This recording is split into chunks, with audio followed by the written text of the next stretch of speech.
আসসালামু আলাইকুম রহমতুল্লাহ। সেই ভারতের কাছে হাত পাতল ডক্টর ইউনূস, দম শেষ। মানে ব্যক্তিগত সমস্যা, একটি নির্দিষ্ট গোষ্ঠীর সমস্যা, একটি নির্দিষ্ট গোষ্ঠীর মনোবাসনাকে চরিতার্থ করতে যে যখন একটা পুরো দেশকে, একটা পুরো জাতিকে বিপদের মুখে ঠেলে দেওয়া হয়, এর মতো বোকামি, পাগলামি, এগুলো দেশ, জাতি এবং মানুষের জন্য কল্যাণকর হতে পারে না। আমরা যে বিপদে আছি সেটি কালকে অর্থনৈতিক সমীক্ষার রিপোর্টে একেবারে আপনার বাংলাদেশ ব্যাংকের গভর্নর এর সামনে অর্থনীতিবিদ যারা আছে তারা একেবারে প্রকাশ করে দিয়েছে যে আমরা বর্তমান সময়ে সম্পূর্ণরূপে নির্ভরশীল বিদেশি ঋণের উপরে। দেশ থেকে কোনো আয় রোজগার নেই, আয়সে ব্যয় বেশি।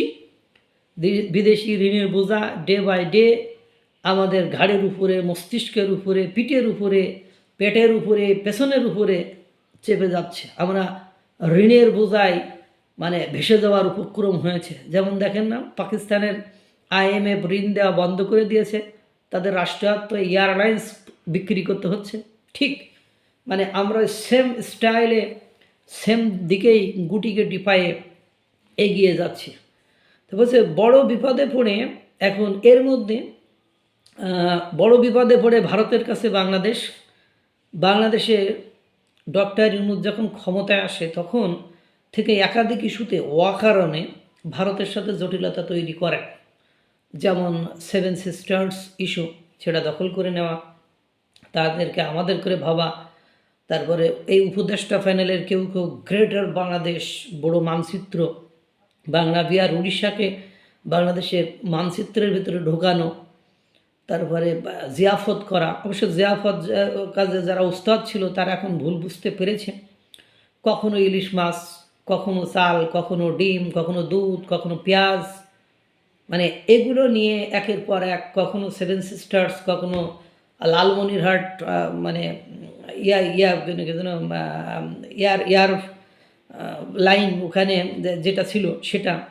ক্ষমতায় বসেই ডক্টর ইউনূস সরকার ঘোষণা করে দেয় তারা ভারতের বিকল্প অন্য কোনো দেশ থেকে এসব দ্রব্যগুলো আমদানি রপ্তানি করবেন। বিশেষ করে পাকিস্তান, চীন, মায়ানমার, এই দেশকে তাদের খুব ভালো লাগে।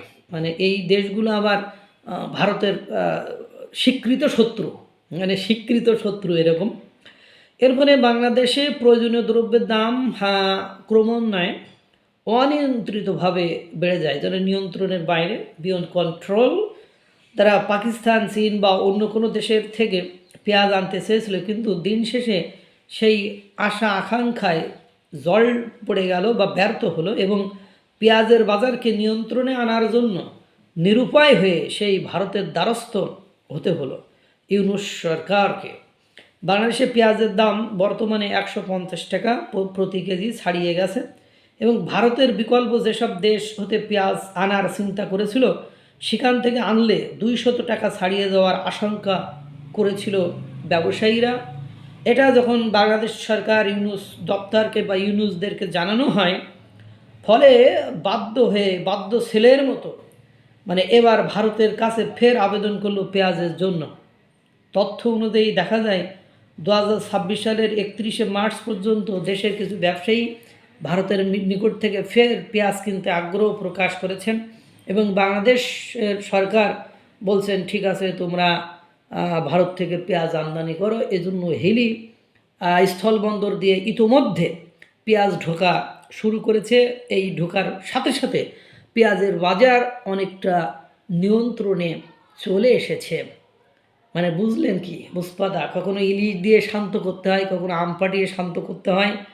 দিন শেষে যে যদি নর্মাল যেটা খালি দৃষ্টিতে দেখা যাচ্ছে সেটা কূটনৈতিক দৃষ্টিতেও দেখতে পাচ্ছে না বাংলাদেশের পলিটিক্স যারা করে বা বাংলাদেশের যারা ক্ষমতায় রয়েছেন এরা একের পর এক ভারতকে ইনহিউমিলেট বা তাদেরকে ছোটো করার বা তাদেরকে বিপদে ফেলার যে প্রাণান্ত চেষ্টা, এই চেষ্টা তুরস্ককে যেমন এখন মানে নাজেহাল করে ফেলছে। তুরস্ক এখন যেমন দেউলিয়াত্বের পথে, ৭৫% মুদ্রা স্ফীতি বা তাদের দেশে ছাড়িয়েছে, তাদের ডলারের মূল্য কমা শুরু করেছে।